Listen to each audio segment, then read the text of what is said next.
Good evening, everyone, and welcome to this meeting of the Corporate Services, Climate Change and Scrutiny Management Committee call-in. This is the first call-in meeting of this municipal cycle and the first under new arrangements put in place through the update of the Constitution. So I will do my best to navigate us through this process.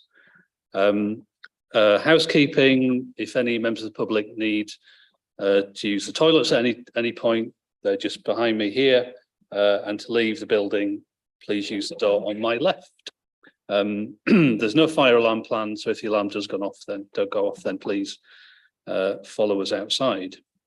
I've received two apologies for this meeting from Councillor Waller, who is substituted by Councillor One, and from Councillor Steels-Walshaw, who is substituted by Councillor Crawshaw. So welcome. Declaration of interest. Can any members declare any interest at this point? No, thank you. Next agenda item is the minutes of the meeting held on the 27th of June 2022. Looking around, I think it was only myself and Councillor Crawshaw were at that meeting, so I think it falls to us to decide whether we're content to approve them or not. I thought they were a fair outlet, so okay. Thank you very much. So those are approved. The next agenda item is public participation. We have one registered speaker, who is Gwen Swinburne. Gwen, would you like to come up to the table? You'll have 3 minutes to talk to the committee on the matter at hand at this meeting. Thank you, Chair, members. Thank you. This call-in, in my view, should never have been needed. It has resulted from a rather long series of bungled democratic governance processes where, under our current statutory officers, obeying the law and constitution seem to be optional extras. The unlawful and unconstitutional budget amendment made at July Council and the fact that the ward budgets were not included were just the start of this particular farrago. The fact Councillor Ayres' robust extensive challenge was not reported in the minutes was a disgrace. Worse, the fact that the online appendix numbering was changed post-meeting to fix the problem that was exposed and accepted by the monitoring officer at the July Council meeting. To correct this mess, the ward budgets were put to last executive, resulting in this call-in. Members, I have one simple question. Knowing how sensitive ward committee budgets are and the need to follow new policy direction, why both at the executive committee and particularly at this call-in did neither the chief operating officer nor the director of governance provide the exact calculations by ward? Had they done so, members and citizens could understand the fairness or otherwise of allocations. They have these, the most basic, under review, but officers didn't bother. Let me be clear, at face, the Lib Dem call-in has merit, but without their similar tabulation against non-existent CIC tabulations, we are none the wiser. Would more money in their method have worse impact on the disadvantaged wards or not? As with so much that goes on in these hallowed halls, we are in the dark. For my part, I would like to see a much stronger steer to spending in the more deprived areas of each ward. Finally, Chair, it was concerning that only the version of the Constitution that appears online at least is dated May 22nd, with the scrutiny form apparently out of date. Can the legal officer first of all explain why this is and where any of the post-May 22 version of the Constitution is held, and when such changes were made and agreed by Audit and Governance Committee? Thank you, Chair. Thank you, Ms. Swinburne. Okay, so we now come to the substantive item for discussion, which is the call-in item, which begins on page 9 of your agenda packs, and the report sets out the reasons for the call-in of the decision made by executive on the 14th of September. So how this process will work, I'll shortly invite Councillor Hollier and Councillor Hook, who are two of the 3 calling in members, to join us at the table to set out their reasons for the call-in and why they believe the core principles have been breached, and they will have up to 10 minutes to speak. Committee members will then have an opportunity to question the call-in members on the alleged breaches, and there's a time limit of 20 minutes for that Q&A session. There'll then be an opportunity for the executive members, councillors Lomas and Pavlovic, to address the committee and respond to the alleged breaches, and you'll have up to 10 minutes to talk to us. There'll then be an opportunity for committee members to question the executive members on their response. Then the call-in members will have an opportunity to sum up, and then the executive members will have an opportunity to sum up. Then we will go into debate, and I'll invite committee members to make any contributions they wish to make before we then come to the point of having a vote as to whether the committee believe that that there have been breaches in the core principles or not. So just as a reminder, this is a call-in on a very specific issue. This is not a call-in on ward funding in its broader sense, and I'm keen that the discussion focuses on the matter at hand and doesn't stray. When the calling-in member speak and the executive members speak, I'm happy for them to provide a bit of context, but I do want to keep the discussion focused on the specific issue that is subject to call-in. So if everybody is on board with that, we'll make a start. So if I can invite councillors Hollier and Hook to join us at the table.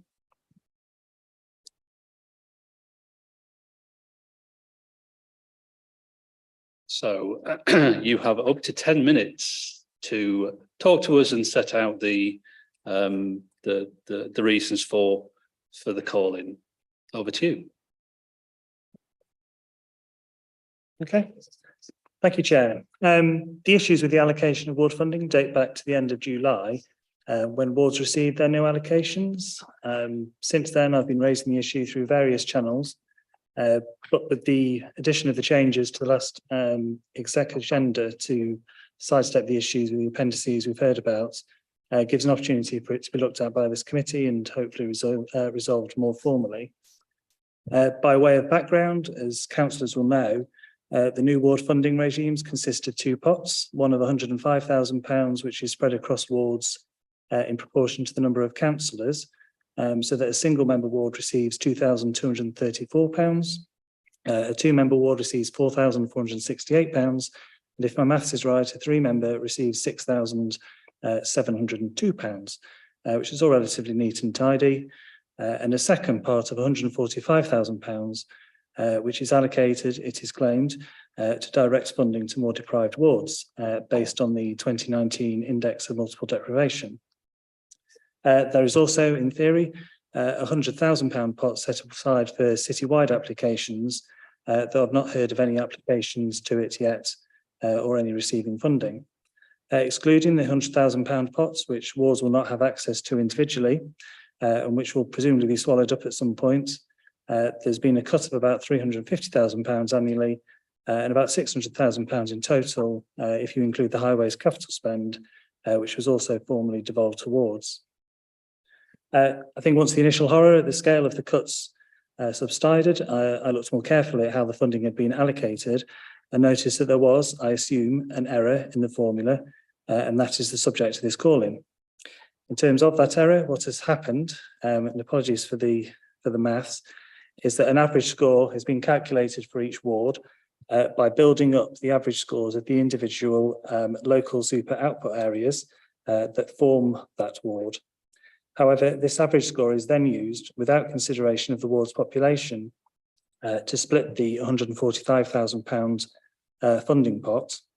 It's done this by all the average scores are added up, and then the ward receives the percentage of the funding corresponding to the amount of the total Index of Multiple Deprivation they contributed. So, for example, Haxby and Wiggerton's score is 5.25 and Bishopthorpe's is 5.87. These are added together with the others. For example, Westfield's is 26.66 to produce a total number for all the wards of 215.8. And then Haxby and Wiggerton receives 2.44%, which is 5.25 divided by 215.8 of that 145,000, which is £3,532.85. Bishopthorpe receives 2.73%, which is 5.87 divided by 215.8, which is £3,952.84. On the face of it, that seems fair enough. Bishopthorpe has a higher IMD score. However, what's not taken into account is that the population of Haxby and Wiggerton is 3 times that of Bishopthorpe. So Haxby and Wiggerton's residents are only receiving 1/3 as much of the funding from this pot, despite broadly similar scores. This is clearly unfair and cannot be as intended. What this means is that the larger wards, which also tend to be the more deprived, are significantly underfunded compared to the smaller wards, even when more population proportional first pot is included in the overall amount of funding received. So, for example, if population was included, Westfield would receive an additional £3,500, Hull Road an additional £1,500, Micklegate £1,500, Guildhall over £2,000. My own ward itself would receive a rather more modest additional £725. Obviously, these remain big cuts from the budgets approved only in February by about £30,000 to £40,000 for a 3-member ward. So this discrepancy then feeds into breaking that link to deprivation in the funding. For example, Roycliffe and Clifton Without is the 12th most deprived ward in the city of the 21, but receives the 20th out of 21 in terms of funding per resident.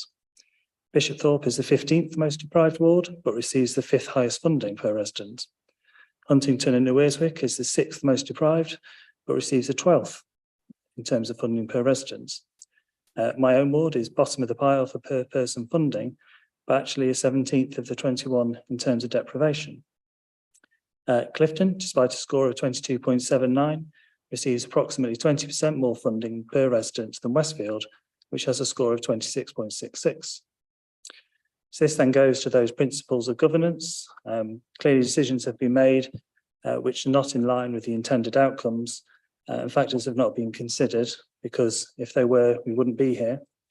So in terms of how to fix this then, so my own view is the error is so deep, and wards are now making funding decisions, particularly those smaller wards that would lose out further from a change in policy, that the only sensible route now would be to rescind the entire decision and look more carefully at this with a view to bringing in a new regime for 2024-25. I hope this would now retain the overall funding previously. As it stands, the amount of funding devolved to my ward is about 85 pence per resident, which when council tax can be about £2,000 a year, is a relatively tiny amount of money being returned to local control. Thank you. Thank you, Councillor Hollier. Councillor Hook, would you like to add anything? No? Okay. Thank you for that. So, committee members, this is your opportunity to ask any questions of the call-in members, and we have up to 20 minutes for questions and answers. So who would like to ask a question? I saw Councillor Crawshaw first and then Councillor Healy. Councillor Crawshaw. It's very grateful, Councillor Healy. It's up to the chair to decide who is coming in. Thank you very much, Councillor Hollier. There was obviously quite a lot of maths there that you were trying to articulate, and it's not always easy, is it, to sort of talk things through. So it did seem to me, though, that the sort of nub of your argument was that it was very simple to divide things up on a per councillor basis, and that you didn't feel that the deprivation element had been divided up appropriately. So is your motivation here that you are seeking to drive as much money as possible into the most deprived parts of the city? That's the sort of acknowledged motivation of the intention of the changes that were made. The point being made by the call-in is that this does not do that. So the most deprived wards at the moment, which tend to be the larger wards, which are the ones that are losing out because population isn't included, tend to be the more deprived wards. If you fixed it in the way that you say is what you want to do, that would result in more money going to those more deprived wards. Can I follow up? Yeah. So would your contention be then that actually dividing it along the per councillor basis is not equitable, and that actually we should be looking at a formula which makes a greater division based more strongly on the deprivation, so that we're actually targeting it as close as we can? Or are you merely suggesting that actually you're quite happy with what was previously done, which was it didn't actually take into account any form of deprivation? It just said, we think that the bigger wards are more deprived, so we'll just divvy it up per councillor. Just to briefly say, as I said at the beginning, we're here to discuss and scrutinise the approach that has been adopted, not to go into debate as to whether that was the right approach or not. But I'll give Councillor Holly the opportunity to. With apologies, Chair, I'm not trying to sort of go over. I'm just trying to understand what the motivation is behind the call-in and what the suggested solution to this is, because I think we're all acknowledging that we're halfway through this current financial year and things are currently suspended. So it's, I'm not sure anybody wants further suspension of funding. So I'm just interested to understand where it is that you're really coming from on it. Well, the motivation is to resolve what is an affront to mathematics, which is that at the moment there's a deeply unfair situation, which is wards which have the same level of deprivation. Some of them are receiving 3 times as much funding per resident as other wards. That is clearly deeply unfair and shouldn't be allowed to continue. If you're asking, what did I think of the previous regime? I think that the reason why it was allocated on a per councillor basis before was precisely because these are the sorts of issues that you introduce when you're trying to shoehorn a ward funding scheme onto a different, onto a sort of statistical thing that it's not really designed to be used for. Because what we're saying at the moment is that, for example, Westfield has a score of 26.66. Is it 5 times as deprived as Haxby? Is that what that means? It gets 5 times the funding, or it would do if there was an equal allocation. Is that what that means? I don't know. I'm not sure anybody knows. But that's what we're trying to do at the moment, which is why we obviously kept, that's why we had it the way we did before. Obviously, there's a change which the new administration wants to bring in. It says to target that money at deprivation. Fair enough. This doesn't do that. I'll give you one more supplementary question. Thank you. It's just a point of clarity, because Councillor Holly has suggested that under the current arrangements, some wards are receiving 3 times more funding per resident than others. I think that he's inaccurate in that, because we've established that there's a baseline funding currently that's equal for every area, and then there's a top-up funding. So it wouldn't be correct to say that each resident is receiving 3 times more than another. They may be receiving a different amount of top-up funding, but the overall amount of funding that is allocated per resident, I don't think there's anywhere in the city where it would be 3 times as much for one resident as it would be for a different resident in a different part of the city. So, yes, you're right. The 3 times as much is on the £145,000 pot. The £105,000 pot is allocated as it formerly was. Clifton gets about £3, Haxby gets about 85p per resident. So there are big discrepancies. Obviously, Clifton is a far more deprived ward, which is where that presumably comes from.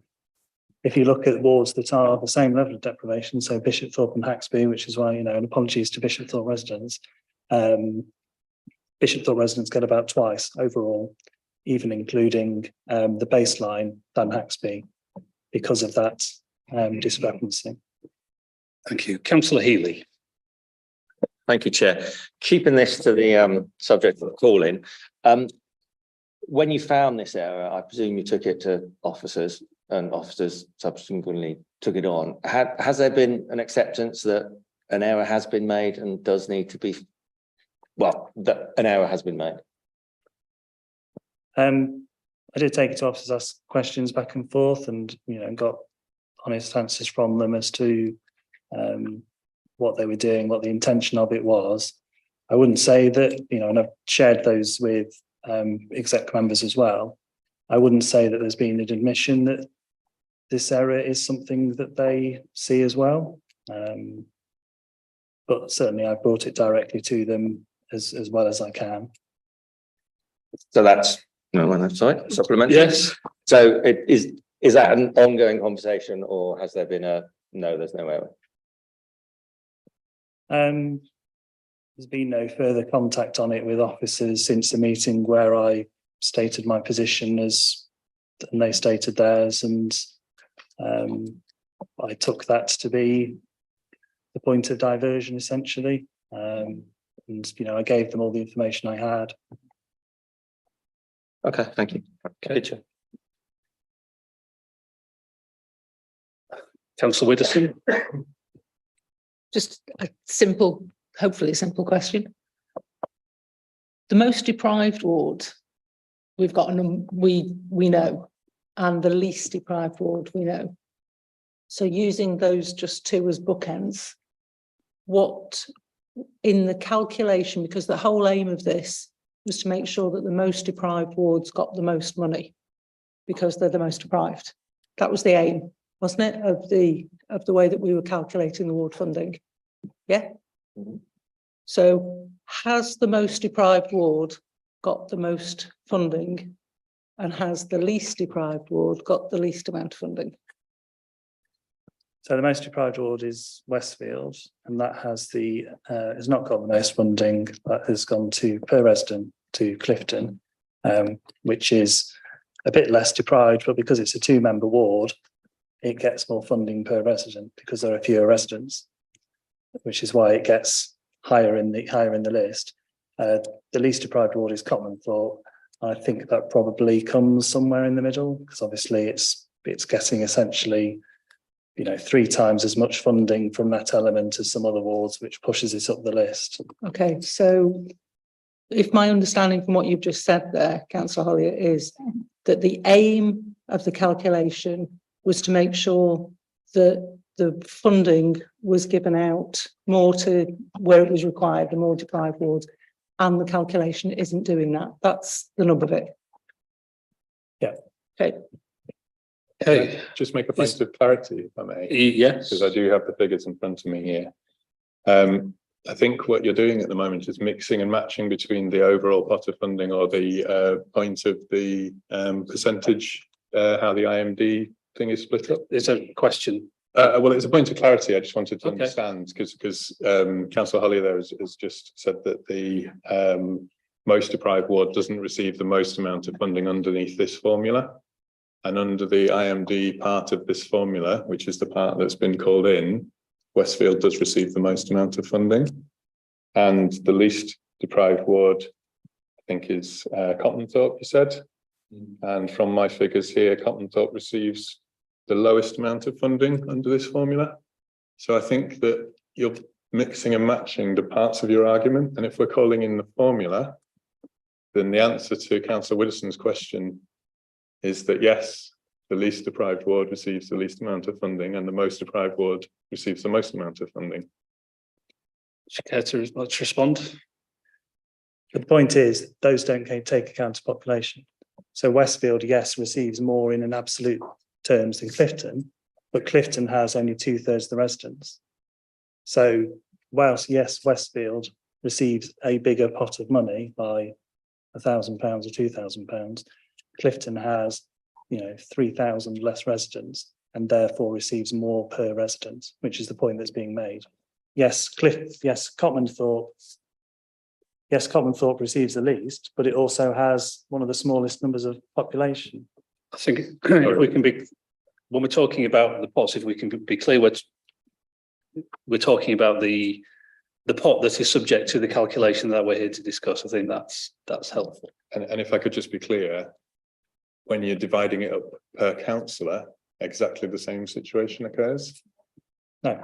Yes, the same. You don't get a councillor for exactly the same number of people in the population. So if you divide up a pot of money per councillor and then look at the size of Westfield ward, or the size of Clifton ward, or the size of Heworth ward, you will not get the same per resident amount of money, because the number of residents in each ward is not exactly the same as the number of councillors in each ward. So you're mixing and matching, trying to push a particular thing.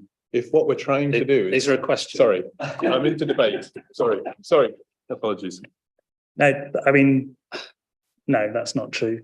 So, and certainly not to the same extent. The boundaries, the reason why you choose councillors is because, you know, almost by law, wards have to basically be the same size within plus or minus 10%. And if they're not, then you have a boundary review and it changes it. The point of this is that there are wards that are 3 times the size of other wards that are getting the same funding. So yes, Westfield is probably the highest population 3-member ward, but its population will only be 10 or 15% higher than the next one, not 3 times as high, which is what's implied by this formula. Okay. Councillor Eyre.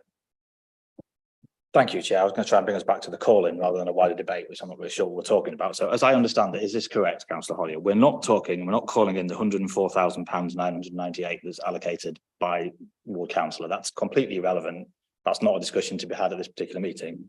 What you've called in is the £145,000 that has been allegedly targeted at the most deprived areas, and you don't believe that to be the case.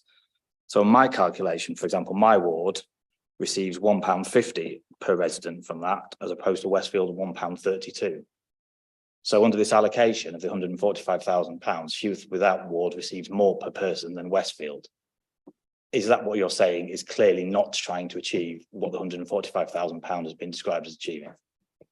Yes, and when I've been referring to levels of deprivation compared to where they stand in the funding, I've been including the 105,000, which should be allocated. So actually, if you do it on that basis, the discrepancies are even more stark.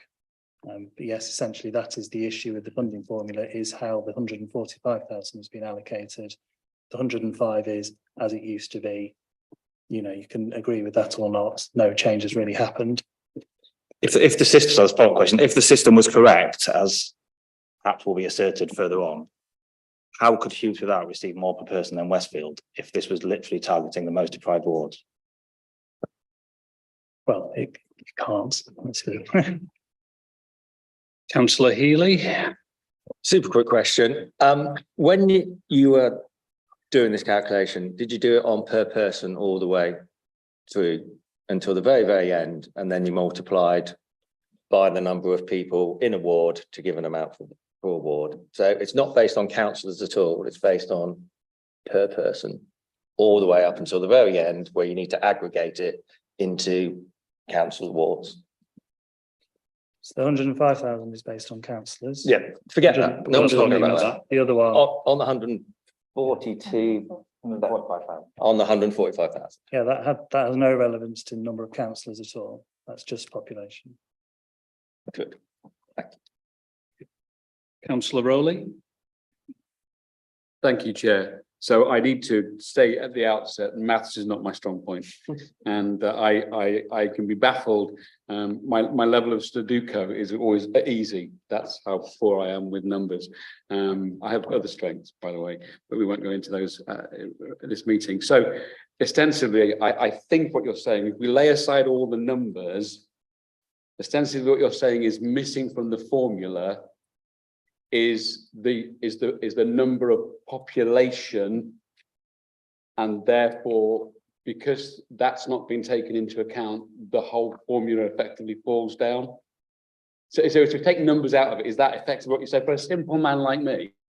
Is that what you're saying? No, yes, that's right. Thank you. Okay, so got a bit of time left from our allotted 20 minutes. Do any of the members have any other questions they'd like to put to the call-in members? No? Okay. Thank you, councillors Hollier and Hook. You may retire to the public gallery, and I'll call you back when it's your turn again. Okay, so now it's an opportunity for councillors Lomas and Pavlovic as executive members to address the committee in response to the alleged breaches, and you have a combined 10 minutes in total. So over to you. Thank you, Chair. I think it's important to start with where the formula came from. So Councillor Pavlovic and I asked officers to devise the formula to avoid bias. We are all ward councillors, so we all have an interest in how ward funding is allocated. It was always our intention to refine the formula on what we'd learned through the first year of applying it, so that in future budget setting processes, we'd be able to make it the best that it can be. But we are committed to the allocation of ward funding by need. It's important to note that the per councillor calculation is always problematic because there are varying numbers of residents in a ward between 11,000, between 1,100 and 1,400 for a 3-member ward. That's quite a big difference. So a ward with almost 1,500 residents in it would get the same amount of funding as a ward with 1,100 residents in it. So residents have been missing out all the way through. But I cannot wrap my head around the assertion that is being made, because if you look at the funding that Westfield receives on a per capita basis, based on the information in Annex A, £17,946.92 divided by 13,976 people is £1.28. Cotmanthorpe, £2,212.67 divided by 4,148 is 53 pence. So I don't understand where Councillor Hollier's numbers are coming from, but it is clear to me that on a per resident basis, Westfield is receiving more than Cotmanthorpe, and that is exactly what Councillor Widdowson was hoping the outcome would be, that the most deprived ward would receive more per person than the least deprived ward. I think it's helpful that you're able to hear the explanation from officers about the formula that they came up with and why they came up with it. I think it's a shame that Councillor Hollier thinks it's an affront to mathematics. I certainly don't recognise that. I think it's complicated because these things are complicated, but that doesn't mean that it's wrong. But it also doesn't mean that it can't be made better. And we will certainly be seeking to do that for the coming budget setting process. But we have achieved what we wanted, which is to allocate more funding to those wards with more deprivation. Thanks, Councillor Lomas, and you said many of the points that that I wanted to raise as well. I suspect 90% of the people that may be watching this call, and certainly a lot of them that are sitting in this room, didn't understand any of the, or very little of the complicated financial arguments. And that was one of the reasons why we made the decision when we looked at allocating ward funding to say, no, we're not having councillors doing it, we're having the professionals do it. That's why we asked business intelligence to do it. And far from it being an affront to maths, I think you do need to sit and have an explanation from Ian Cunningham, who's the head of business intelligence, as to how he did it, if you like. But are there other formulas that could have been used? And we've asked, and yes, there are. There are a number of different formulas that could be used.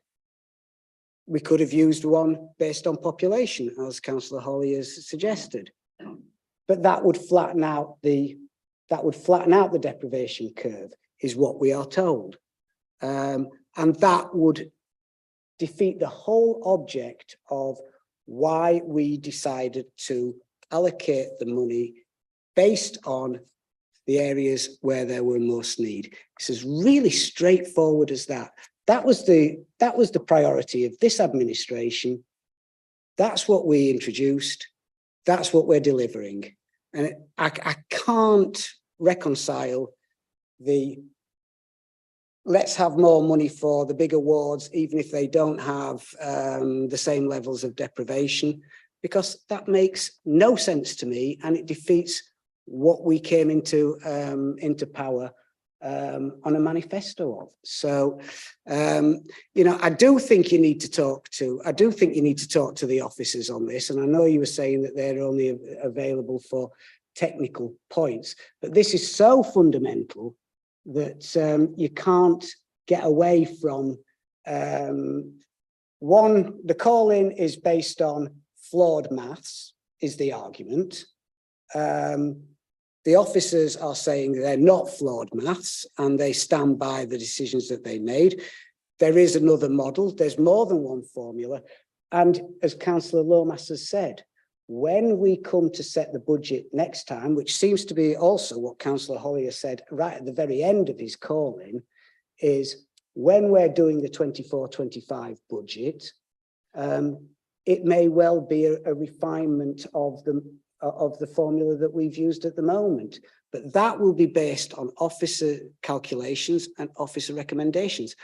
And what we have learned is it would be better to publish it beforehand, and so there will be a range of options presented to the administration for them to recommend and approve for council as part of the budget setting. But I'm going to hand over to with your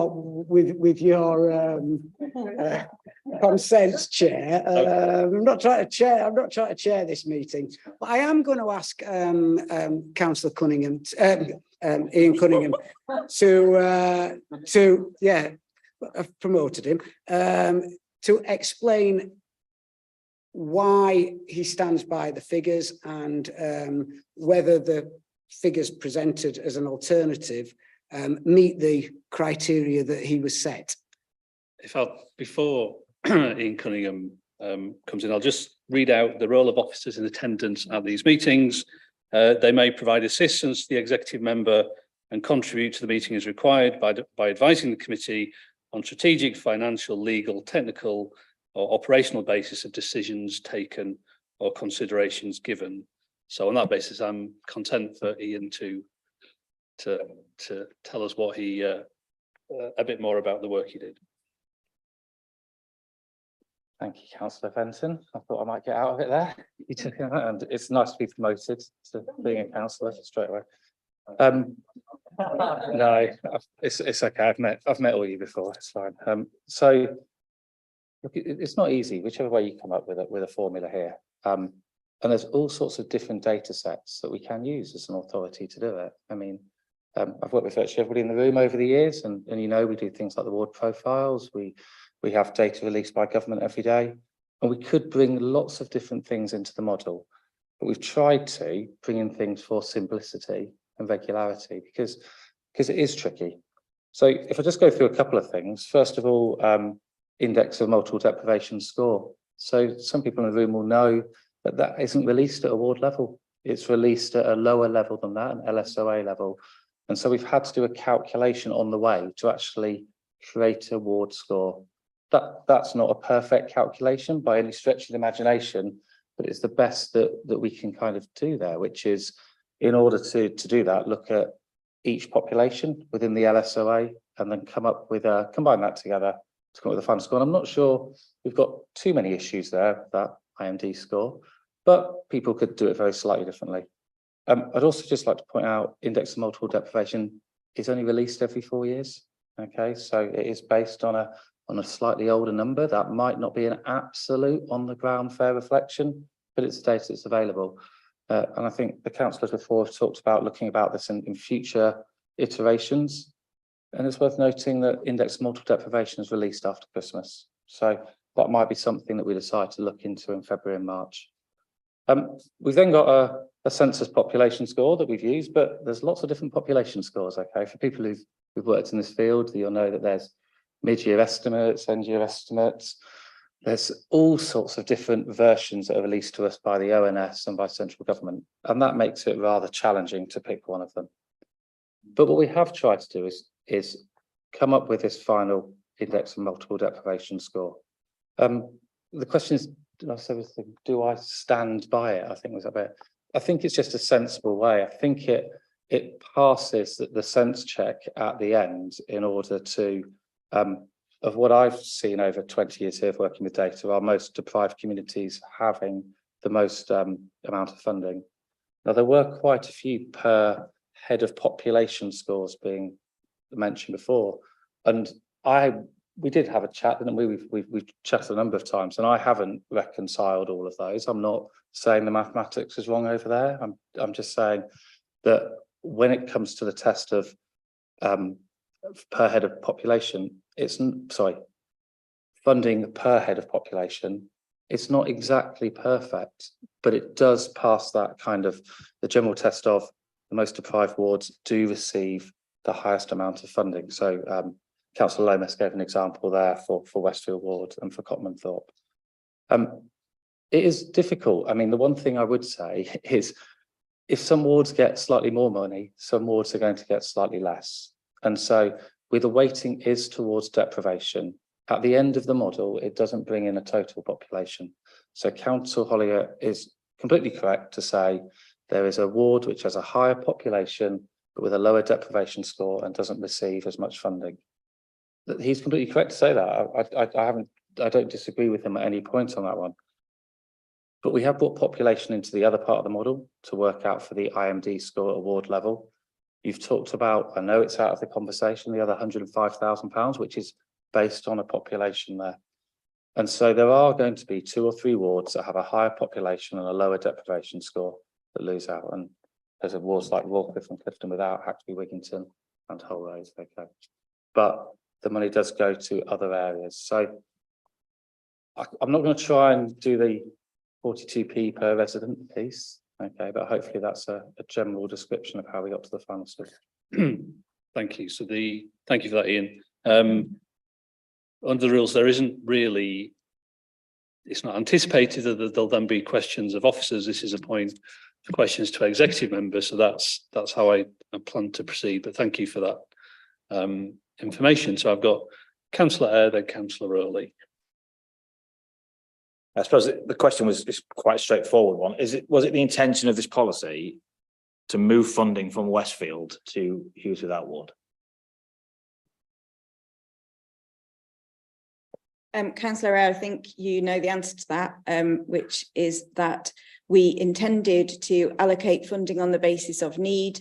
We asked officers to come up with a formula that would do that because it was we were very aware that we might have bias because we are also ward councillors.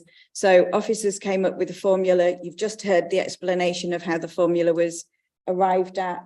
We have said that we absolutely want to look again at the formula for next year when we've got more time to do it and when we've learned from this year. Nobody had any desires or intentions about any specific wards. Our intention is to allocate on the basis of need. I didn't really answer the question. So the follow-up question is, you quoted Cotmanthorpe as the one that receives 50p per resident. Hull Road Ward is even less than that, 46p per resident. That's a third per resident of what Hughes Without's getting. So was that the intention of your policy to move funding from Hull Road, from Westfield to single member wards such as Bishopthorpe and Hughes Without? Or was that an unintended consequence? So Councillor Eyre, my intention, our intention, the executive's intention in changing the way that we allocate ward funding was to allocate it on the basis of need. We did not have any specific views about any wards that should get more or less. As a result of that, we asked officers to come up with a way to allocate it on the basis of need. Thank you. Councillor Rowley. Thank you, Chair. So it appears to me that the issue here is that population per ward hasn't been taken into account. And Councillor Hollier confirmed that when I asked the question. The officer kindly just referred to the matrix that we used in this calculation. So my question to you very simply is this. Had population been a part of that calculation to try and get some sense of fairness per head, we all know that probably the most dynamic move in the city is population. People move a lot quicker than people move out of deprivation. And so had you had some form of calculation that took that into account, am I right in assuming that that would, within a week or a month, that would have been out of date, and somebody who wanted to pick holes in the policy could have done so on that basis? Thank you, Councillor Rowley. I think what some people may have missed in what Ian helpfully said was that population was taken into account. So because the LSOAs are not the same size, in order to get an average ward score, LSOA population was multiplied by the IMD score and then divided by the overall population. So that gave a fairer reflection across the ward. That information has been provided to councillors to try and explain how the calculations were arrived at. So population was taken into account in the calculation. Thank you. Councillor Crawshaw. Thanks, Chair. It's brilliant hearing everybody arguing that we should be putting as much funding as possible per head to the most deprived parts of the city. And I think that is absolutely fantastic that we're all on the same page on that. Well, I'm also mindful that Ian did confirm that the most deprived wards receive the most amounts of funding under the current situation. But I've also heard the exec members making very clear that they're very happy to look at further refinements to try to drive what we're all arguing for, which is for the most amount per head of population in the most deprived areas. I just wondered if you could talk through, because obviously you've inherited a particular funding situation at the moment, and then you've had the advice from officers as to how to achieve the kind of strategic aim in the most pragmatic way as things are right now. But then there's a whole budget setting process coming up next year. And I wondered whether, first of all, if there's a role for scrutiny in looking at how a future allocation could be even better improved, and whether or not there's a sort of timescale or anything that's mooted at the moment as to how that might look. Thanks. Yes, certainly. As you've heard, there will be a new IMD calculator come out at the beginning of the new year. There's still some time for that to work into the new sets of calculations, and given that we have budget council in February, it doesn't give us a lot of time, but it is some time. But we are more than happy to explain how the process has been derived at for next year's allocation. But you know, fundamentally, the bottom line is we had a set of criteria that we wanted to focus on, which was ensuring that ward funding went to the areas of greatest need. We asked the officers to come up with a calculator as to how to do it and to come up with a figure per ward. They did. We allocated it. That's had to be put on hold because of this call-in. And so we need to get that money allocated for this year. We need to get it out to those charities and organisations that are going to do the most good. So, you know, if it's about conceding that we can refine it, I don't think there was ever any discussion about it. It was, we used a set of criteria. Ian's conceded that different criteria could have been used. The ones that we chose, nobody's criticised the maths on, is my understanding, notwithstanding it being an affront to maths. So we will have a new model. Happy for it to be discussed at whatever forum, as long as we have time to be able to then present it at Budget Council. A follow-up question briefly, if you can. Okay. I've got a couple on this side, then I'll come back to you. Councillor Eyre. Yeah, should be a relatively quick question. Asset-based community development, what analysis was done of each ward in terms of A, B, C, D before allocating funding? So can you explain that acronym for me? I did, I said it first. I said it, then I acronymed it. Slowly. Asset-based community development. So you obviously need to start from what the assets within that community are before you look at. So areas that have particularly limited assets would potentially require additional funding as they don't have the support structures in place. So is your question whether that was a feature of the calculation? Whether those assets were baselined per ward prior to deciding on the allocations? Chair, I think that's a question that only officers can answer in their role of providing technical advice. Okay, no, that's fine.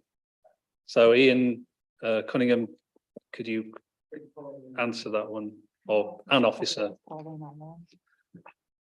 So asset-based community development is about using all assets within a ward, including the skills and abilities of residents to support other people. So that is all built into developing neighbourhood action plans, and it's the combined resources of those wards that will contribute to the final resources available to the total wards. This is the cash side, is one element of that. The assets in terms of buildings, volunteers, the human assets that the council puts in and services all make up those asset plans. This is one element of that. Okay. Didn't really answer the question, Paul. Did you baseline what the ABCD strengths were within each of those wards before? Not all of it is to do with deprivation. It's all to do with the priorities that are set within the neighbourhood action plans for that community. Some of which might be to do with deprivation, but some of it might be to do with health and well-being, for example, and different aspects. To give an example, it's no good trying to fund a youth provision if there's no building to provide it in. So there's the things like that you need to take into account in terms of how you're allocating those if you're tackling health inequalities. So I think we've had the answer that in terms of the section of the ward funding that we're talking about, there wasn't it wasn't part of the calculation in terms of what assets would be available locally. I think that's my understanding. The answer is no. Yeah. Okay, that's fine. Thank you. Councillor Healy, then Councillor Crawshaw. Thank you. Given Councillor Lomas or Councillor Pavlich, as this is to the executive members, you've now had an explanation of both of the formulas, and on a per person basis, the call-in formula is fairer based on deprivation. Even so, the big wards will get more money than they currently do, and the smaller wards will get less. Given both of those, you have cited both of those formulas now to meet the goal that you were trying to achieve. In your opinion, which is the better formula?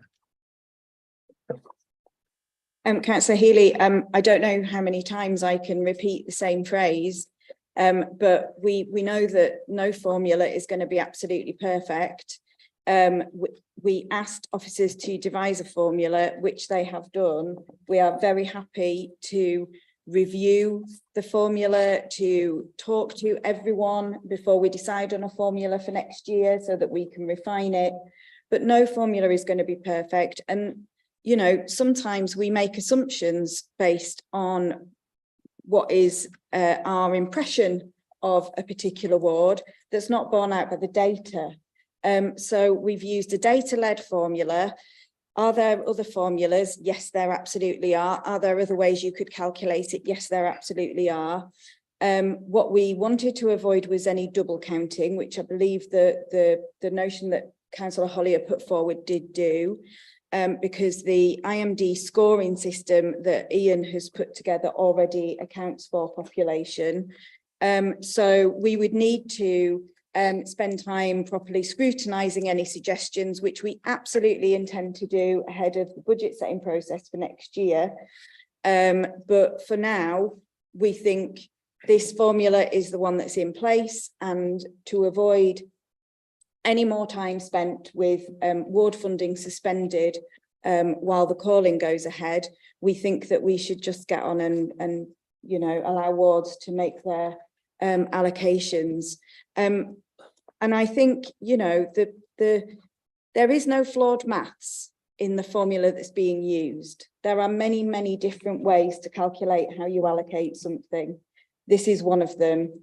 And unless somebody can bring forward some flawed maths and show us somewhere where the numbers have been divided or subtracted incorrectly, which I don't believe they have, the argument is about why a certain way of calculating it has been chosen over another.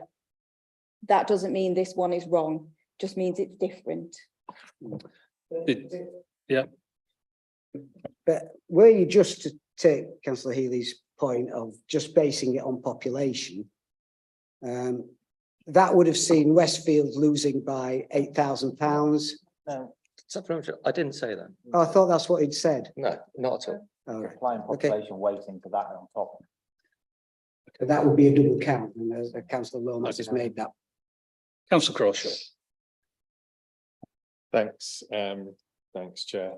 I just wanted, and obviously this will be something for committee to debate when we get to it, but you know, at the end of the day, you know, the call-in sort of stands or falls on whether or not we believe that the decision makers have taken account of all the relevant matters.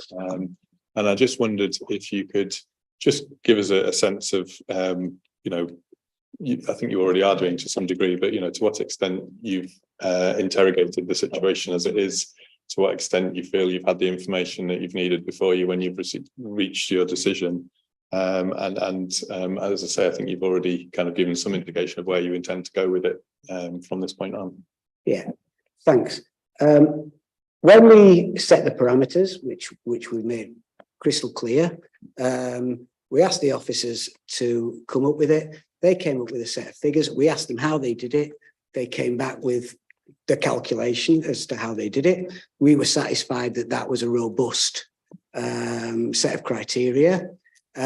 When we understood that there were issues that had been raised by the opposition, we asked them to look into the figures again. They came back and said our maths was correct. The formula that's been proposed by Councillor Hollier is a different formula, but not the one we applied. It doesn't make ours wrong. It just makes ours the one we used.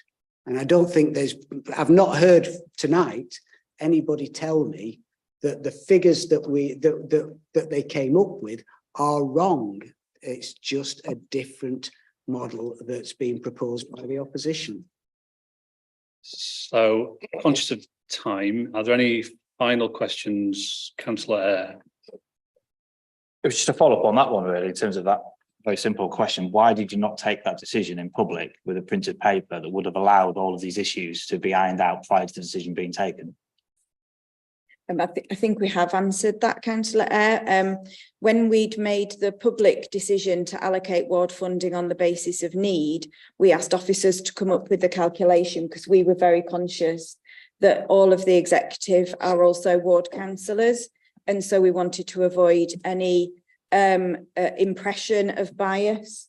So that's why we asked officers to come up with the calculation after having taken the decision in public, and you'll know that we took it in public at the full council meeting because many of the members of your group asked us very specific and individual questions about ward funding matters in that full council meeting, where they absolutely were clear what they were voting on, because they asked us about all of their specific schemes that they were worried about continuing.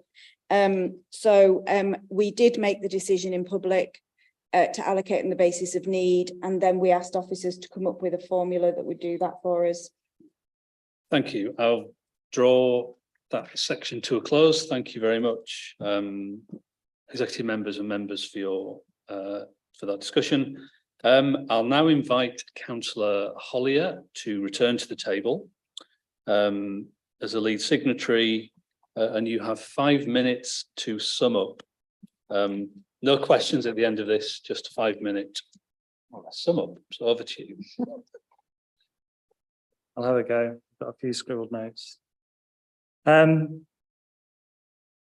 think we've heard that, you know, the administration's contention is that this was not flawed maths. It's just a different way of doing it. What we also heard was the part of the maths that is flawed in the admission that population wasn't taken into account, but then a belief by executive members and by officers that population was taken into account. But the problem is they are multiplying by population and then immediately dividing by population, which means that you're not taking population into account. If, you know, 2 times 2 divided by 2 is still 2. So that is the root of the issue. The population is taken into account only insofar as it's the relative size of the low super output areas, not the wards, which is why wards that are 3 times the size or bigger of other ones get the same amount of money as wards that they are, you know, that are 3 times smaller. That is the root of the problem. That is why this is flawed maths. That is why the decision itself, you know, goes against the stated objectives of it. And you can, you know, the numbers just don't lie. You know, Haxby and Wigington and Bishopthorpe have broadly similar indexes of multiple deprivation. If this formula was working, they would have broadly similar funding. Bishopthorpe gets £1.49 per resident, Haxby gets 87p. That cannot be the sign of a formula that is working. It's not a case of just having chosen a different formula, and if we did something else, then, you know, we could, you know, it's just the one that we chose. That is clearly an unintended consequence of a formula that isn't doing what it should be. And the reason for that is that population hasn't been taken into account. And it's, you know, it really is that simple. I don't know, you know, that is just the way it is. You know, maths doesn't lie. That is just the problem with this formula. I think we've heard a couple of times that a sort of statement that, you know, this call-in has delayed providing ward funding by 1 or 2 weeks. I remind the executive members that it wasn't until the end of July, after the election in May, that we actually got what those allocations were. And up until that point, nobody had any idea how much we were going to get or could spend any money until a bit of a fuss was made. Until a fuss was made and we got a small allocation for summer activities. But that's a 3-month delay compared to a 1 or 2 week delay to try and get this right.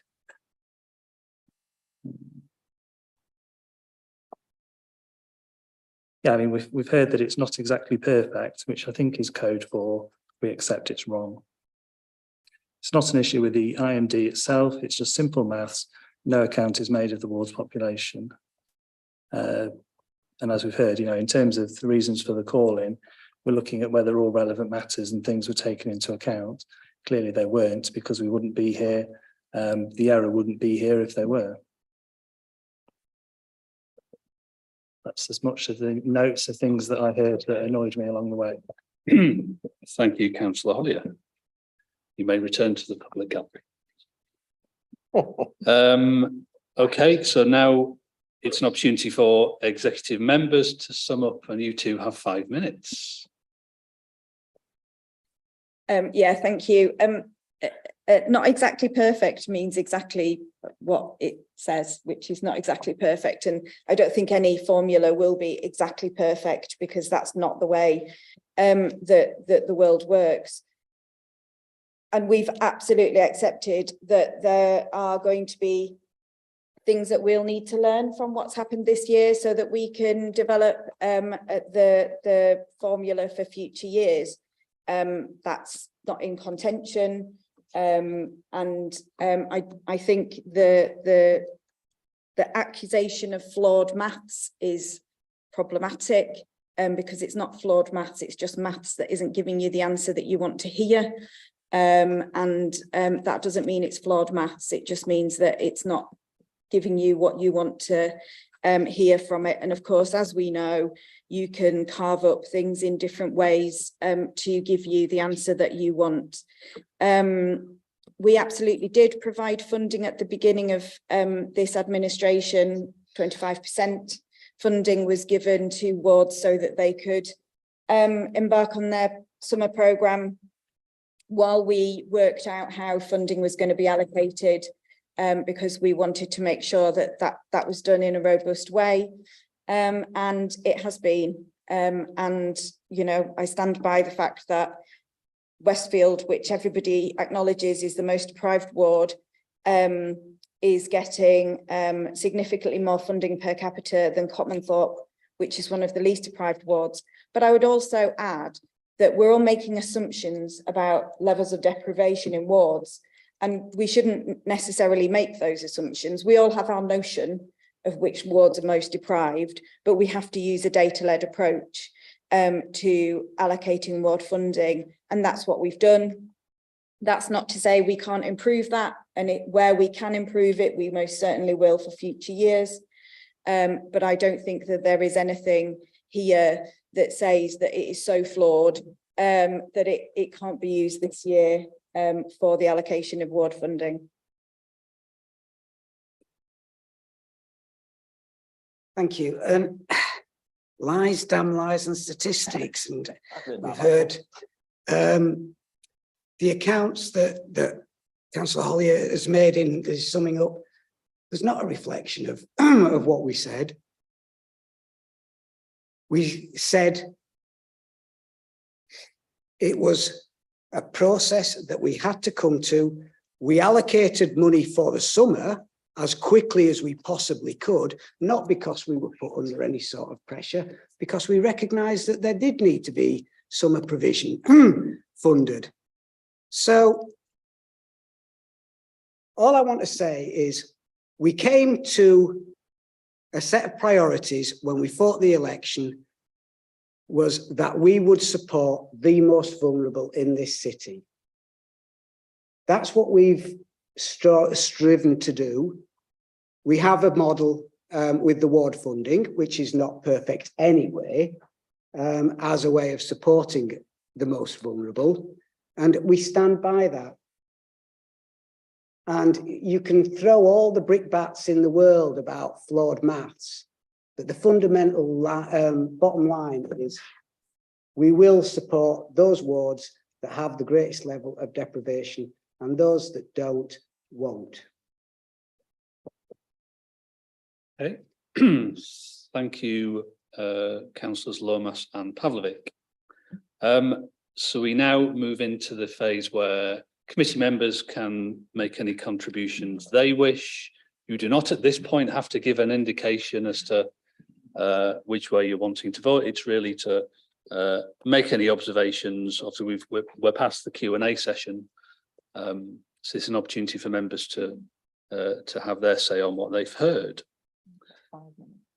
Dawn has reminded me we only have 5 minutes for this. So, Councillor Rowley, make it brief. Thank you, Chair. I will make it as brief as I can, really. So, ward funding is always going to be an issue for all of us. We all, in an ideal world, would love to have the funding that we need to meet every project that we believe is worthwhile within our wards. We also have to be realistic that we are facing very, very tough financial conditions, and the cutting or the redistributions of ward funding is something that we just have to accept needs to be done. We need to cut our cloth according to our fit. And so from my point of view, whilst I would like to have more funding in my ward, one thing that I can say is that, you know, where certain projects need to be funded, they can be funded from other areas. And very, very briefly, very quickly, Chair. So I have a youth project in my ward that would have normally had funding through a ward application. I've been in dialogue with them. I have reached out on their behalf to local businesses, and local businesses have agreed to step forward and fund some of the equipment that this youth organisation needs. And so that's the community helping out the community. There is always a way.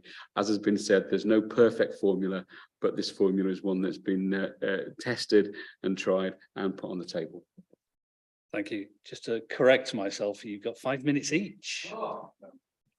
Anyway, I would hasten to add, you do not have to use all, if any of that 5 million allocation, but yes, correct. Or, yeah, you got one go.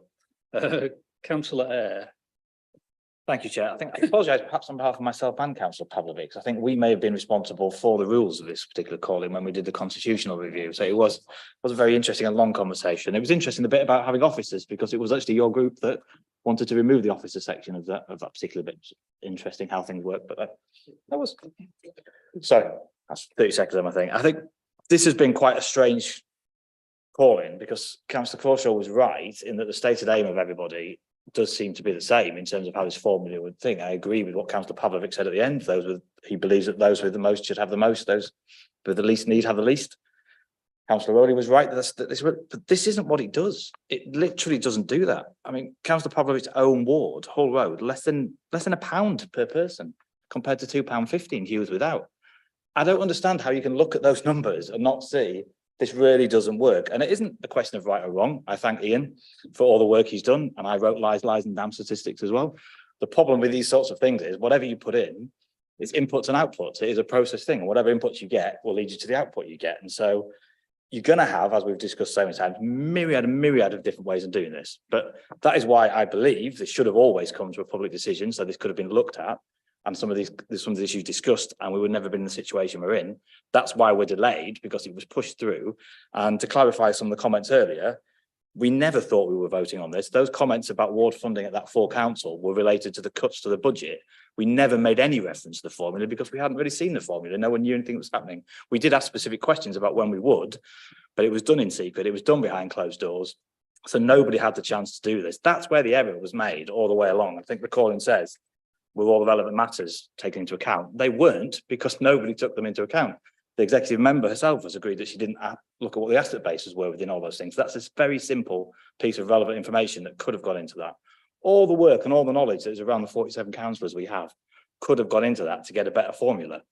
I don't agree that Councillor Hollier's back of a fag packet corner is the right formula either, but it does achieve a lot more than this particular one does, simply by plugging in that population issue that he's asked for.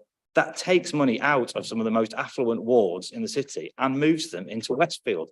Westfield is one of the biggest losers in this. And I don't see how any member can sit in Westfield. It's at £1.80 per person. £1.80. That's 2/3 what we're getting in Hughes without. How is something that is designed to target money at the most deprived wards and not targeting money at the most deprived wards? All you're doing by looking into this is actually getting more money into those deprived wards. And I really generally, I'll put them generally because I put the word there, I can't see why you wouldn't support this. The only thing I can see is that looming general election coming in next year, and a desire not to hit those wards in York Outer in the run-up to a general election and wait till after the general election and then do it then. That's the only reason I can see why you wouldn't actually sit there and support this calling and look at getting that formula right and getting the money into the right wards. Councillor Crawshaw. Oh, sorry. Oh, sorry. Councillor Taylor. Thanks, Chair. I don't think the case that's been put stands up to scrutiny tonight, but I do welcome what looks like a significant shift in policy position from the Liberal Democrats, who seem to be finally accepting that the ward funding situation, allowance, offering should be much more based on a needs-based allocation. Councillor Hollier said in one of his opening remarks that once you start bringing in statistics or measurements to this kind of question, it makes things complicated, and he's absolutely right. But I think that's a very necessary and good problem to have, and a problem that is long overdue this council took on trying to address, because the previous systems of giving it out per head is lazy, especially, and when you think about how badly, under pressure we are in terms of finances, it's quite reckless too. Ward funding, there's always brilliant success stories. We've all got them in our wards and we all point to them when it suits. But there's also been some arguably poor uses of ward funding as well, combined with mixed guidance on how it should be used. So sometimes we're told it shouldn't pay for staff time when bids come in, but staff time often gets approved in bids all over the city. Sometimes we're told it shouldn't contribute to running costs, and bids all over the city get approved to fund running costs. Sometimes citywide bids go to wards and they get funding, and it's not an appropriate use of the money. If it's a ward fund, it should be based on ward-based applications. And then on the flip side, well, you've got very vague applications that get approved as well with very questionable outputs. And then on the total opposite end of the spectrum, you have really quite specific applications, which at times are laughable. So I'm aware of hedgehog nebulizers being funded and a duck bridge being funded with ward funding. And when this council is on its backside in terms of its finances, we need to get real about these discretionary pots of money. So I really welcome the shift in change from the administration. I welcome the shift in policy from the now opposition. Formulas will never be perfect, but this is a long overdue step in the right direction. And I also welcome the administration being open to refining this as we move forward. That's the sort of council we should have, not computer says no for 4 years. This is a conversation that should come up every year. It shouldn't need petitions. It shouldn't need interesting remarks being made about, what did he say about maths? No. An insult to maths. We don't need remarks like that. This is something that should involve a grown-up conversation about need in the city, and every year we can come back to it. So I'm quite happy with how we are. Thank you. Thank you. Just to ask members to try and keep to the topic under discussion. We could have lots of discussions about ward funding, which I'm sure some of us would enjoy, but if we can try. With respect, Chair, this wasn't aimed at you, Councillor Taylor. The others have sort of strayed into that territory as well. So okay, wasn't we're all short on time, aren't we? Wasn't a criticism. Councillor Crawshaw. Thanks, Chair, and I'm going to only very, very briefly stray into that territory too, just to challenge the point. Very briefly, it's been said 3 times tonight, cuts to ward budgets. And that is just nonsense. What's happened is some money has been allocated more directly, and the only part of any devolved budget anywhere that has been cut is the £250,000 of borrowing that the last administration put in place as a one-off gift towards. And so it's laughable to hear you talking about general elections when we're all receiving Councillor Hollier's Liberal Democrats papers through the letterboxes. So, you know, that's what it is. What we're trying to do, like Councillor Fenton says, is look at this particular issue on this particular call-in. And I think that actually the way that it's come about is through a misreading of the exec papers. So paragraph 31, it's paragraph 30 and 31 that have been called in. And paragraph 31 says the decision reflects that a standard amount of the funding is still applied on a per councillor basis, but a proportion is allocated using the indices of multiple deprivation, including a weighting which reflected the population of each ward. And that was specifically highlighted. Now I can see how you might read it in that way to say that means population as in the number, but it doesn't. It's intended to reflect the indice of deprivation of the population of that ward. That's the point of it. It's a weighting that is an attempt to reflect the deprivation level in the ward to top up the current funding situation that there is that's allocated. And we couldn't have had a clearer answer from the officer that the most deprived wards receive the most amount of funding.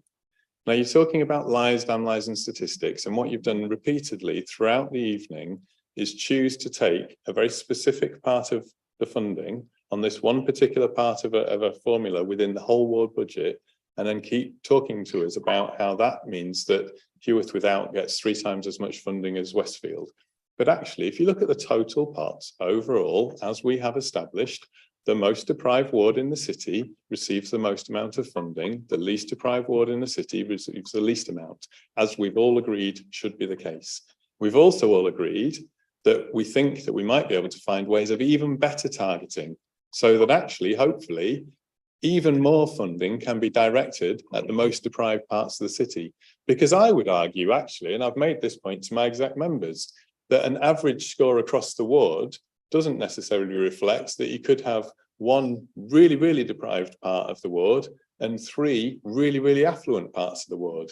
And actually, if we can get a formula that targets even tighter into the areas of deprivation and make sure that as much of our desperately short cash that we have currently in the council is going to where we need it, then that's what we need to be doing. But in terms of the call-in, it's really, really straightforward. Has all of the relevant information been considered? Have they followed Article 7 of the Constitution around decision-making? At no point have I heard anybody tell me a section of Article 7 that hasn't been followed, a killer piece of relevant information that hasn't been thought of before or hasn't been taken into account or hasn't been answered. And as such, unless what you're saying is that you think that the executive members should be fiddling in and trying to develop their own formulas to try to meet whatever it needs, actually what they're telling you is that they have done the job of the executive, which is to set a strategic direction, a set of aims that they want to deliver for the city, and then they've asked the people with technical expertise to give them their strong advice or their best advice as to how they can deliver something. And if the advice this year is, this is a not quite perfect set of formula, but it delivers your basic outcomes of giving the most money to the most deprived parts of the city and the least money to the least deprived parts of the city, that's what it does. It's quite clear. We've also heard very clearly from the executive member that I think everybody around the table acknowledges there's some different ways of doing things. And it may be that when we come after we've decided whether the call-in holds or not, there might be something in terms of actually seeking Scrutiny's involvement in developing or looking at some different options in terms of where we go forward. Because I think that, you know, the next budget actually in February will be the first budget of this administration, because as we all know, you inherit a budget in February when you're elected in May, and you get to tweak and tinker, and then you really get to do what you really want to do when you've actually had some time in the position to be able to work through all of the different things. So I haven't heard anything at all that says that there's grounds for a call-in. I've heard lots of things which I'm quite clear If I could will ask you be to bring your turning up remarks on to a leaflets close, please. very, very soon. And I think that we can all see what's going on here. But yeah, sorry, I wanted to get my most out. No, of you my 5 minutes. Thank you very much. You certainly did, thank you. Councillor Widdowson. Well, I'd like us to bring us back to the actual call-in. So the call-in is about the 145,000 and whether that is actually being allocated in the way that was meant by the policy. And the policy for that 145,000 was to say that it goes to the most deprived areas. Now, you can call it lies, damn lies, statistics, whatever you want to call it. The straightforward math says that that part hasn't worked. And therefore, the reason for the call-in is to get the executive, and from what I've heard this evening, the executive and I think Councillor Crawshaw are very open to reviewing that particular calculation, because it isn't doing quite what you wanted it to do. That was the reason for bringing the call-in in, because it isn't doing what you wanted it to. The 145,000 is not being sent in the right way to the wards that are the most deprived.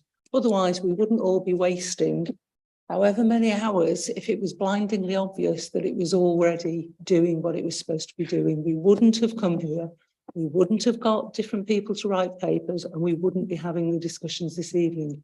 What is really interesting is that there is a mood to make sure that this is reviewed. Unfortunately, it sounds like it's going to take until April, May, June for it to be reviewed, which is a bit of a shame, because that could be being done a little bit more quickly. Thank you, Councillor Healy. Thank you, Chair. I find this incredibly strange. I thought this was going to take 10 minutes because the executive member would walk in and go, actually, I think that very last multiplication we did would be better at meeting our goals by using Councillor Hollier's formula than the one that was recommended by officers. And it would take 10 minutes because it would take money out of, well, the 2 Conservative wards, and it would actually move it to places like Westfield and places like Clifton. Well, there's 3 Conservative wards, Chair. That are single member wards. Thank you very much for that clarification. 2.5.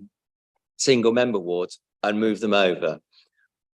So I'm surprised it's taken so long, because we now seem to be arguing about good and better. So when it comes to the vote, can I suggest we have a second vote, which is before the next budget, the executive publish the formula, publish the figures that go into that formula so we can avoid this next time. And also, when we have debates like this that are very, very mathematical orientated, you get your Excel spreadsheet, plop it up there and show us how you worked it out.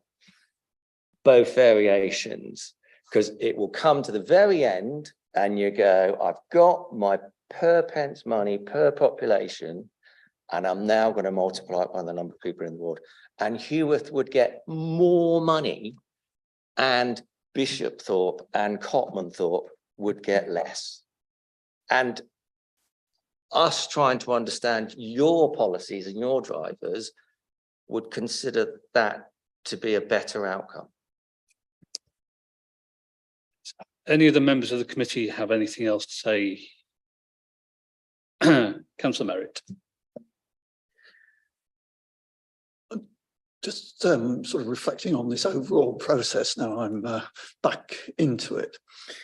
20 odd years ago, when the executive member type arrangements were introduced by the government, the argument for it was that councillors spend an hour and a half arguing over a 5 and 6 expenditure, and they nod through £1 million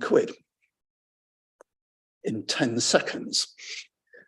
And it actually feels like that tonight. Previous administration, by their own admission, have used a very crude formula for allocating funds to ward committees in the past, not population based, but simply a nice simple calculation based on the number of councillors, broad brush approach.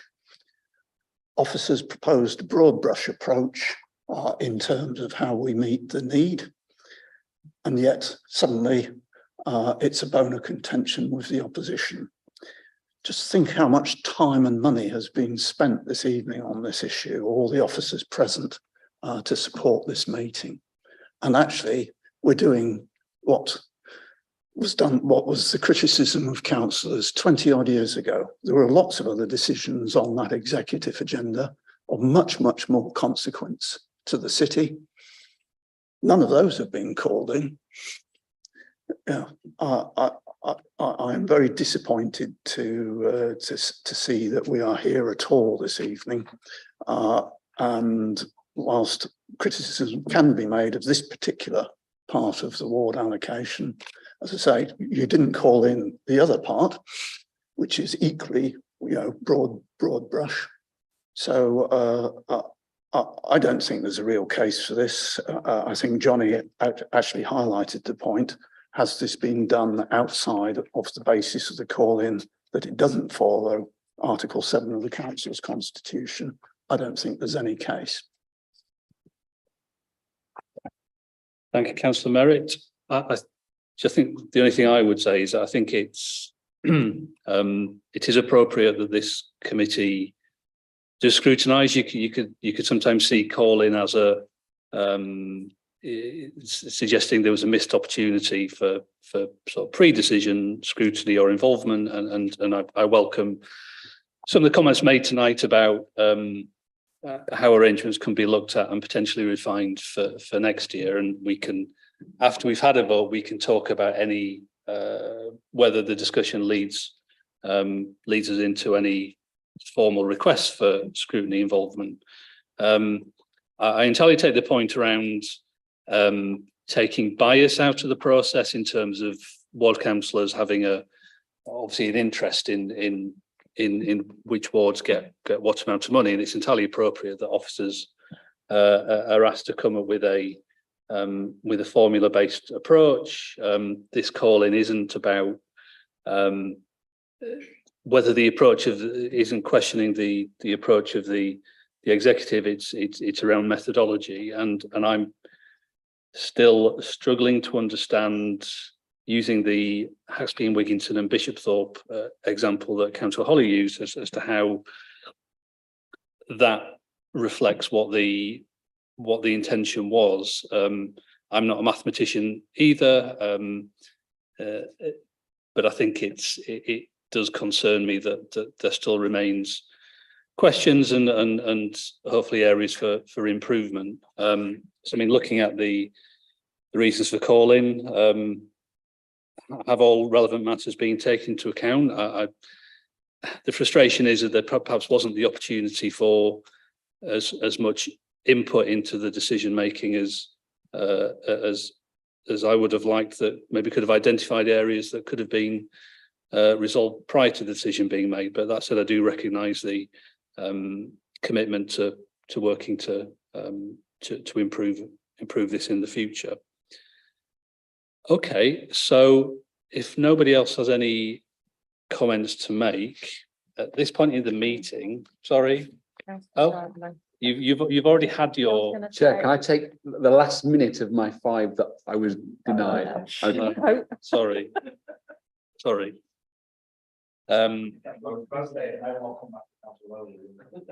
So, okay, members. The next phase is I will ask each committee member in turn to state whether they consider the core principles identified in the calling request were breached or not, giving reasons if they wish, but you do not need to repeat what's already been said. So how I propose to do this, I'll ask each member in turn to say whether they feel there has been a breach or whether they feel there has been no breach, just so we're clear what we're voting on. So I'll start with Councillor Merritt. Okay. Councillor Eyre. Breach. I've got one thing there, I'm lost. Councillor Baxter. No breach. Councillor Burton. No breach. Councillor Healy. Breach. Councillor Kelly. Councillor Myers. Chair, it's a vexatious calling. There's no breach. We've not had any debate on the Article 7 in the Constitution, so it's wasted everybody's time. Councillor Rowley. Chair, what I was going to say is no breach. Thank you. Councillor Crawshaw. No breach. Councillor Taylor. No breach. Councillor Wan. Yeah, I think there has been a breach. Councillor Widdowson. And as chair, I would say there has been a breach.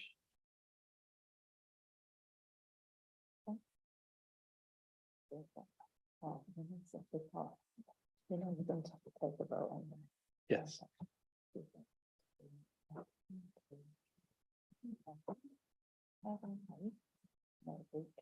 Mhm.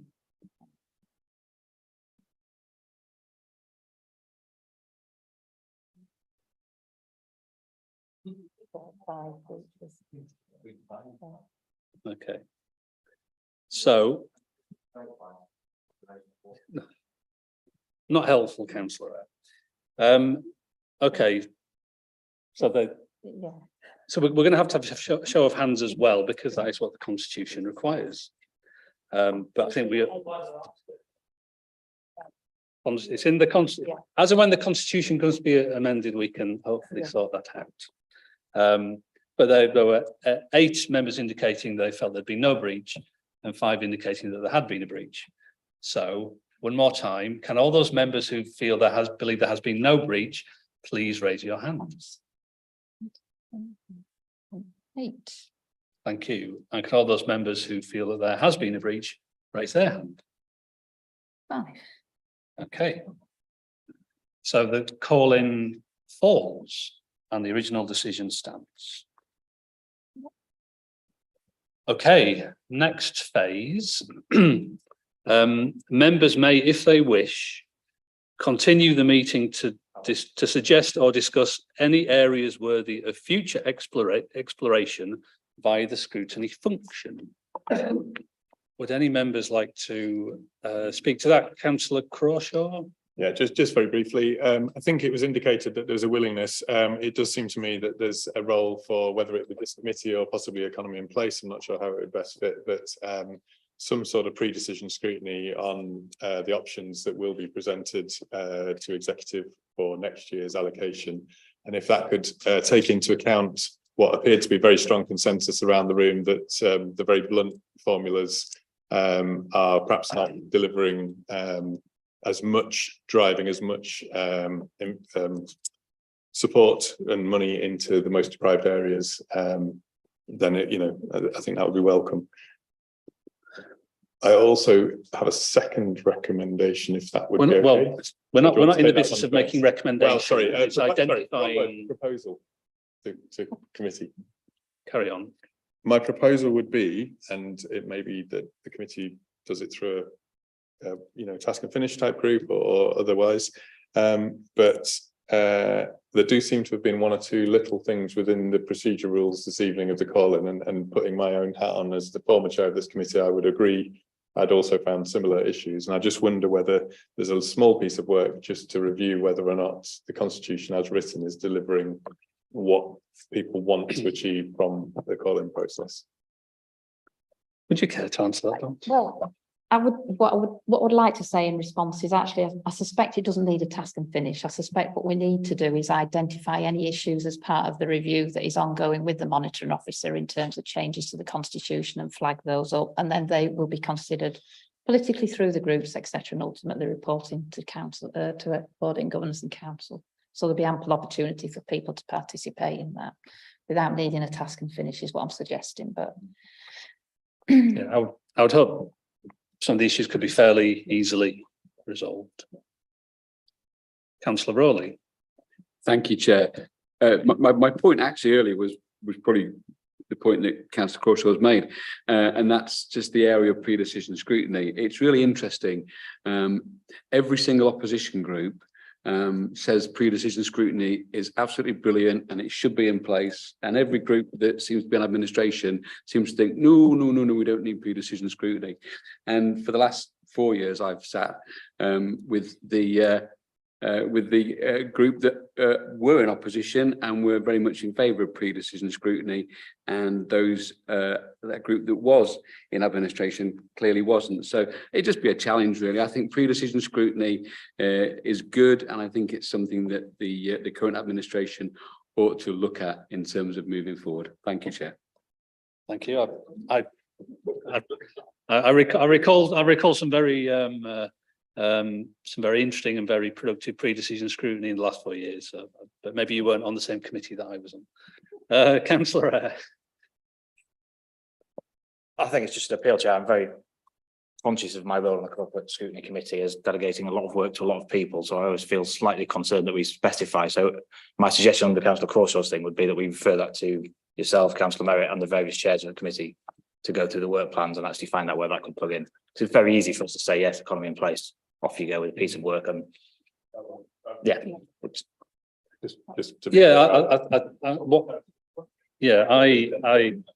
I took it as basically asking myself and the vice chair to think where this would best sit in terms of sort of picking up the offer that kind of has been made to maybe it's a case of better understanding some of the calculations we've talked about in brief, understanding what the various options are, and looking at